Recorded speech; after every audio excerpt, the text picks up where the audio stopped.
Nos acompaña el doctor Hernán Ortiz, él es médico internista del Hospital José Félix Valdivieso y también consultor nacional de la tuberculosis. Hoy es el Día Mundial de la Tuberculosis, 24 de marzo, y él nos va a informar sobre esta enfermedad. Doctor, bienvenido. Primero coméntenos qué es la tuberculosis. Muchísimas gracias. Realmente quisiera agradecer estos espacios que nos dan para hacer un llamamiento a la ciudadanía, realmente que vamos a tocar un tema que es tan antiguo o incluso más antiguo que la humanidad, que es el bacilo de la tuberculosis o la enfermedad en sí como la tuberculosis. Estadísticamente se dice que la tuberculosis es la enfermedad infectocontagiosa más prevalente a nivel del mundo. Aproximadamente 1/3 de la población mundial está infectado con el bacilo de la tuberculosis. Esto es una enfermedad considerada como prioritaria realmente. ¿Cuáles son las formas de contagio de la tuberculosis? Bueno, la tuberculosis, la principal vía de contagio es vía aérea. Es por eso que es tan difícil realmente erradicar la tuberculosis. ¿Por qué? Porque al momento de que estamos conversando o alguien tiene tos, está botando miles de bacilos al ambiente. Pasa alguien por ahí o la persona que me está acompañando, en este caso nosotros, por ejemplo, si es que yo toso, estoy botando, si es que yo tengo tuberculosis, estoy botando miles de bacilos al ambiente. Entonces usted respira y tranquilamente al respirar, al introducir el aire y el oxígeno hacia los pulmones, también está introduciéndose bacilos. Entonces obviamente esos bacilos llegan y poco a poco comienzan a multiplicarse en el organismo. Y es la manera más común de contagiarse. En este caso, de pronto, ¿tendrá que ver o no con las personas que estén con defensas bajas o simplemente esta enfermedad llega y contagia, independientemente de esto? Exactamente. Esta enfermedad es considerada una de las enfermedades oportunistas. Porque como le dije al inicio, 1/3 de la población mundial tenemos al bacilo dentro de nuestro organismo. Nuestras defensas le mantienen quieto al bacilo. Pero en el momento en que baja mis defensas por cualquier motivo, y ahora en la época actual en la cual estamos viviendo con la coinfección de VIH o de SIDA, es mucho más difícil erradicar el bacilo de la tuberculosis. Porque, y siempre las estadísticas están diciendo, los pacientes que tienen VIH, ¿de qué fallecen? De tuberculosis.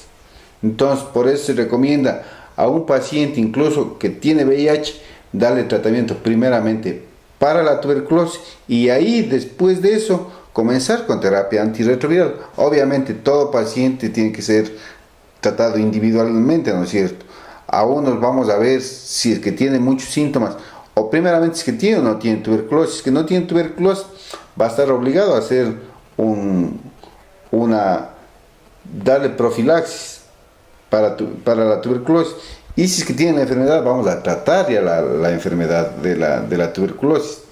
Pacientes que reciben quimioterapia, pacientes que reciben corticoides, pacientes que están muy deprimidos, pacientes diabéticos. El hecho de que sea un paciente diabético tiende a tener las defensas más bajas, es un paciente inmunodeprimido, paciente que esté en una hemodiálisis, pacientes que tengan otro tipo de enfermedades pulmonares, una fibrosis pulmonar secundaria a alguna otra causa, enfermedades pulmonares de repetición, unas neumoconiosis. O sea, hay un montón de causas que pueden realmente disminuir mis defensas y hacerme más susceptible de tener tener esta infección de la tuberculosis. En cuanto a los síntomas que se tiene cuando una persona ya está con este virus, ¿cuáles serían? El síntoma cardinal, y es por eso es que hacemos un llamado a la comunidad que dice, todo paciente que tiene tos y flema por más de 15 días, acudir a una unidad operativa más cercana. ¿Para qué? Para hacer un examen de la flema. Entonces el síntoma principal aquí es tos y flema, ¿no es cierto? Pero a más de la tos y flema, vamos a ver que el paciente presenta pérdida de peso, sudoraciones especialmente nocturnas, vamos a ver que presenta alzas térmicas en las noches, astenia, el paciente está muy decaído, anorexia, falta de apetito, incluso va a haber expectoraciones hemoptoicas con pequeñas listas de sangre en la flema. Entonces, básicamente, esos son los síntomas para diagnosticar la tuberculosis.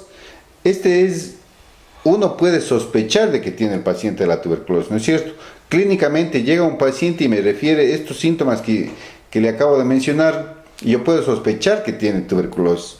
Obviamente, pero a mí, como personal de salud, ¿qué es lo que yo tengo que hacer? Lo que tengo que hacer es, aquí cabe un interrogante, que uno dice, usted puede tener tuberculosis. Yo no le puedo decir, usted tiene, usted puede tener.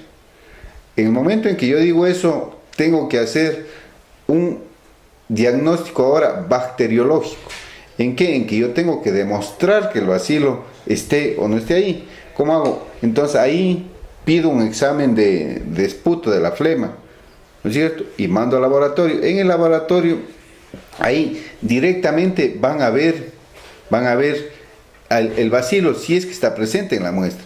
Obviamente, si es que está presente, va a ser una tuberculosis pulmonar, baciloscopía positiva, y inmediatamente comenzamos el tratamiento. Y obviamente esta enfermedad es curable en la mayor cantidad de pacientes. ¿El tratamiento puede depender el tiempo de duración? Es decir, ¿puede demorarse o en todos los pacientes es diferente? Nosotros tenemos esquemas plenamente establecidos ya por la Organización Mundial de la Salud, por la Organización Panamericana de la Salud, y exactamente las mismas estrategias que utilizan los otros países, utilizamos el Ecuador como Ministerio de Salud Pública. ¿En qué consiste? Básicamente la Organización Mundial de la Salud dice, es suficiente 3 medicamentos para tratar la tuberculosis, pero con 3 medicamentos siempre y cuando la resistencia inicial a la isoniazida, a uno de los mejores medicamentos, al más potente que tenemos para tratar la tuberculosis, como es la isoniazida, sea menor del 4%. Y todo país que tenga una resistencia inicial a la isoniazida mayor del 4% tiene que adoptar un cuarto medicamento. En este caso nosotros tenemos mucho más alto, del 9 al 11% de resistencia inicial a la tuberculosis. Por eso es que nosotros adoptamos un cuarto medicamento. Y en este caso, las personas que son resistentes, ¿cuál es el procedimiento que ustedes hacen? Exactamente, para eso es el Comité Nacional de Drogoresistencia. Como digo, y a mucha honra que soy miembro realmente del Comité Nacional de Drogoresistentes. Entonces, aquí estos casos cuando son presentados, cuando son MDR, van de las diferentes provincias y nos reunimos en diferentes provincias, y las provincias que tienen los casos van los médicos y nos exponen a todos los consultores que nos reunimos, y obviamente hacemos un tratamiento individualizado para cada paciente. Ya no hay un tratamiento estandarizado, se tiene que realizar un tratamiento individualizado, tomando en cuenta drogas ya de quinta línea, ¿ya? Y obviamente muy costosas para el país, extremadamente costosas, porque estamos hablando de medicamentos tipo carbapenemes. En este caso, las personas que ya han tenido por alguna ocasión la tuberculosis, ¿es posible que les vuelva a dar? Es posible, puede ser porque abandonó, puede ser que sea una recaída, eso nosotros llamamos recaída realmente. Es que un paciente que tuvo tratamiento hace unos 10 años, por ejemplo, nuevamente puede volver a contagiarse ahora. Puede ser que el paciente salió curado y por algún motivo, alguna causa, nuevamente le bajaron las defensas y nuevamente se activó el bacilo. Sí puede ocurrir. Obviamente en estos casos lo más probable es que de entrada nosotros comenzamos haciendo cultivo y pruebas de sensibilidad a drogas. ¿Por qué? Porque lo más probable es que se trate de un paciente que sea resistente a las drogas iniciales que nosotros utilizamos, ¿no es cierto? Entonces no perdemos mucho tiempo y de entrada comenzamos y damos el tratamiento de acuerdo a la sensibilidad que presente el paciente a las drogas. Doctor, decía que en las personas que son resistentes hay efectos colaterales. ¿Cuáles serían? Bueno, los efectos colaterales se presentan en las drogas de primera línea como las drogas de segunda línea. Las drogas de primera línea, básicamente estamos hablando de las 5 drogas que les mencioné. La hepatotoxicidad es muy frecuente. Y la droga más hepatotóxica es la piracinamida. La piracinamida es muy hepatotóxica. La isoniazida y la rifampicina. En el esquema actual que nosotros utilizamos o el Ministerio de Salud Pública utiliza, no se contempla el etambutol para tratar en los niños. ¿Por qué? Porque tiene efectos colaterales sobre el nervio óptico. Entonces, obviamente, nosotros no podemos ir haciendo una medición en un niño que tenga tuberculosis, no podemos ir haciendo una medición exhaustiva y muchos de los problemas puede causarnos en el nervio óptico e incluso puede llegar a una ceguera. Y obviamente los efectos colaterales de estos, como les dije, puede ser desde una hepatitis medicamentosa por la severidad que tienen el efecto a nivel hepático, efectos de intolerancia gástrica, pacientes no toleran la medicación y pacientes que producen reacciones alérgicas severas. Doctor, finalmente las personas que ya salen de esta enfermedad con cualquiera de los dos tratamientos, ¿esto deja secuelas a futuro? En ocasiones, y la mayor parte de pacientes se curan y no hay secuelas, pero mucho depende, por eso es un llamado a la ciudadanía, que toda persona, todo amigo, todo familiar, todo pariente que tenga tos y flema por más de 15 días, acuda a una casa de salud más cercana a su domicilio, explique los síntomas y cualquier personal de salud le va a indicar que hay que tomarle una muestra de baciloscopía. Entonces, y si es que no cuentan con un laboratorio disponible en una unidad operativa, el personal de salud está suficientemente capacitado para transportar la muestra lo más pronto posible a un laboratorio que esté disponible y ahí procesar.